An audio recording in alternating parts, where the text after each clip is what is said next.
So, I've said this, that I think Angel Reese and Caitlin Clark, the rivalry is great. I don't need Caitlin Clark to win everything.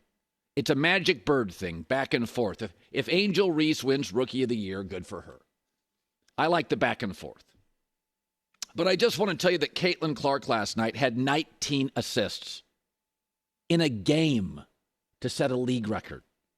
She's a rookie on a bad team.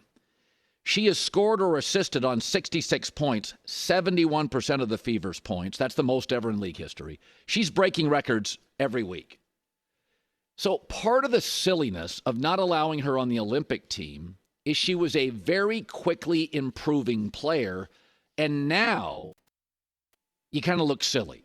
She's arguably the best playmaker in the league, arguably the second best three-point shooter in the league. I don't know. They seem valuable in Olympic competition, and she's not on the team.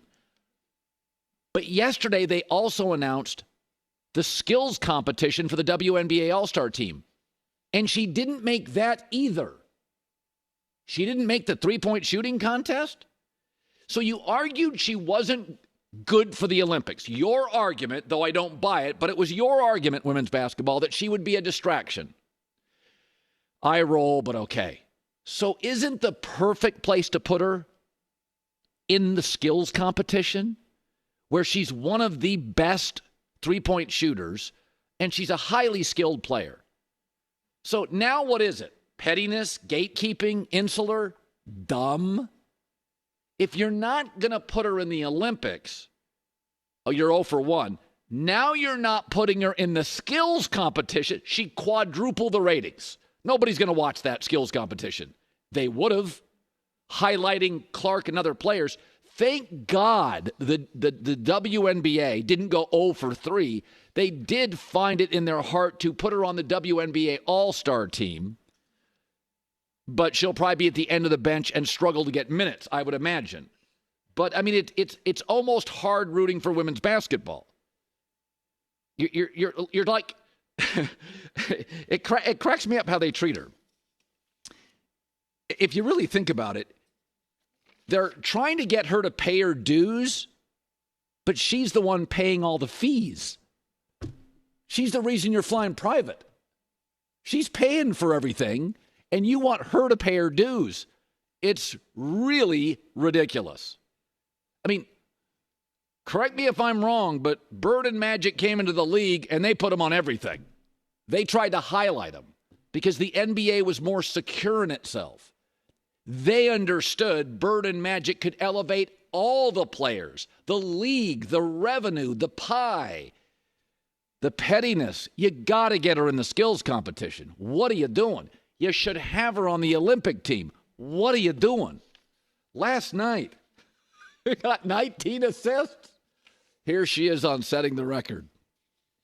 I just try to set my teammates up for success. I think at times, I can almost overpass, and that can maybe, I don't know. There probably could have been a few times where instead of passing that leads to turnover that I might have, I can probably shoot the ball. But especially with AB, I'm just looking to set her up so much. My eyes are just always on our post players. By the way, you know who was in the dunk contest his rookie year? Michael Jordan. They got Michael Jordan in the dunk contest. He didn't have to pay his dues. Everybody was like, get that kid in the dunk contest. Oh, WNBA. I mean, for years and years, you wanted all this attention. We finally pay it. You have somebody that can absolutely, as a catalyst, get you more attention. And you're now very precious. You're experts. Insular. Gatekeeping. You're exhausting. Exhausting. And I wore my optimistic shirt today. You wore your dynamic beach optimism shirt. And here I got to come in with a hammer again today. New NBA rule. More Caitlin Clark always. Skills, Olympics, All-Star, more Caitlin. This is back-to-back days where you've come in with a hammer to open the show. I don't like is the heat getting to you out here? What's going on? Goodness. Do you need to take some more time off? I mean, whew.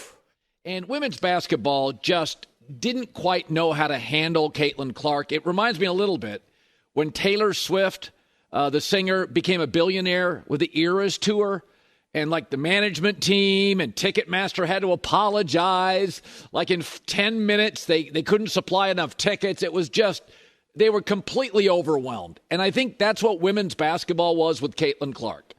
I mean, they knew a year out she could be the number one pick. They give her the toughest schedule, early schedule in the league over any other team. And remember, the Indiana Fever were the worst team. So she comes in, they start 1-8. They put nothing but quality veteran teams that had been in the playoffs. Terrible start. And then the league has to scramble because she's selling jerseys and merch like crazy. They've got to switch venues in L.A. They went from the Pyramid in Long Beach to Crypto. And the league got, this is what happens sometimes with soccer fans. They feel ignored and WA fans feel ignored. So they get very precious, very tribal, very insular. She's not going to make the USA women's basketball Olympic team. And you're like, are you crazy? Go look at the men's team. It's political. Jaylen Brown's not on it because Nike doesn't want him on it. Kyrie Irving's not on it because Nike didn't want him on it. You're not going to put Caitlin Clark, your Taylor Swift on the team. Well, she sells out her All-Star jersey in 17 minutes. I'm still not sure women's basketball quite has their feet under them. They're doing a Ticketmaster. They're bailing water. She's exploding as a player. She leads the WNBA in assists. She's third in three-pointers made. Indiana's won 8 of 12. Yesterday's a prime example where she is in the fourth quarter, best player on the floor, had a choppy first half but had 10 points. But you're not going to hear anybody pick on women's basketball as a unit. There's a lot of sycophants in the media. They feel like the sport's been ignored, so they're part of the brigade to support it, and that's fine. But let's be honest about it. The sport made a terrible decision on the Olympic team. The scheduling early, even though they knew she was coming out and probably going to be a number one pick a year earlier, about the time they were making schedules, was ridiculous. And now Indiana's on fire. Caitlin Clark's like a 17, 8, and 6 player. She's getting better by the week. She says the right stuff at the podium. There's nothing about her you don't like. And it's like, now you made a big mistake the first time not putting her on the Olympic team. Don't double down on dumb. Get her on the team. Give us a reason to watch the Olympic women's team. You guys win gold every year. Your competition's weak. You win it every year. Give us a reason. Quadruple your television ratings with her.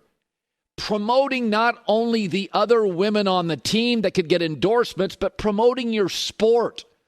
There's a reason that top movie stars and top athletes use the same 4 or 5 agents, because they can handle it. They don't get overwhelmed. Women's basketball has felt overwhelmed here. You got your Conor McGregor. Your baseball, you got your Bryce Harper. You got your Messi in the MLS. You put him on TV. The whole salary cap in the MLS. It's funny. They got Messi into the MLS. The guy makes more than some of the teams. They figured out a way to get him into the MLS. They weren't precious and rigid. And so, listen, in basketball terms, this is a layup. In NBA terms, it's a slam dunk. If you can get her on the Olympic team, you missed the first time, do it the second time. You're doing yourself a favor. Don't get in the way of yourself. Don't jump over a $20 bill to get to a 5, as they say. You screwed up the first time. Don't screw up again. Get her on the Olympic team.